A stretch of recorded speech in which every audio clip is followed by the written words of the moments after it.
a lo mejor no la encuentras en tu barrio o lo que te gusta está en otros sitios, no sé. Valencia tampoco es una súper gran ciudad.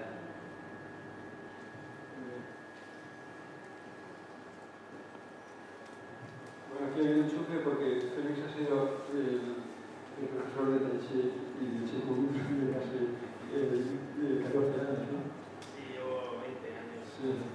Bueno, si os parece, podemos fijar, por ejemplo, la semana del 1 de julio parece una semana adecuada. Tenemos aquí en una hora de vuestra, o ya hacéis por vacaciones. En julio, ¿Dónde está?